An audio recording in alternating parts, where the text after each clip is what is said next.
Hello everyone, this is Mr. Strahota. It is Monday, April 20th, and today I'm going to be assigning the reading of the Louisiana Purchase document, which is here, and then with that I'm going to post some discussion reading questions that will go along with it.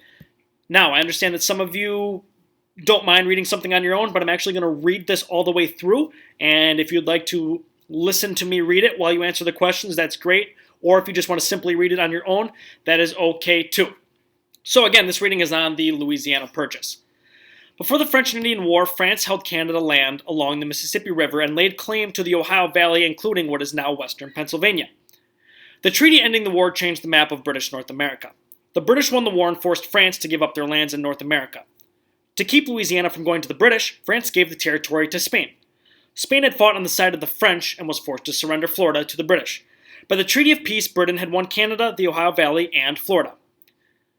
Spain fought against the British during the American Revolution. The peace treaty ending the war forced the British to recognize the new American nation and turned over Florida to Spain. At the time, Florida included the present state of Florida and a stretch of land across the southern part of Georgia, Alabama, and Mississippi known as West Florida. The United States had worked out an agreement with Spain for the use of the Mississippi River and the right to store supplies, known as the right of deposit, in New Orleans. It was difficult for farmers to send their products across the Appalachian Mountains. They wanted to make sure they could ship goods on barges down the Mississippi and store them in New Orleans until they could be loaded on ocean-going ships. After Napoleon Bonaparte took power from France, he signed a secret treaty with Spain that would turn Louisiana back to France. When President Thomas Jefferson learned of this, he sent James Monroe to persuade the French to agree to free use of the Mississippi River and the right of deposit. When this failed, President Jefferson offered to buy New Orleans and West Florida for $2 million. He instructed Monroe to go as high as $10 million if necessary. To the surprise of Monroe and the American ministers, France offered all of Louisiana to the United States for $15 million. Spain, however, still held Florida and would not agree to sell it to the U.S. President Jefferson agreed to the purchase in May 1803, even though he did not believe he had the power to the Louisiana Territory without a constitutional amendment. He realized that it would take time to get such an amendment and believed it was necessary to act at once or lose the opportunity. The Federalists in Congress were against the purchase and tried to prevent it.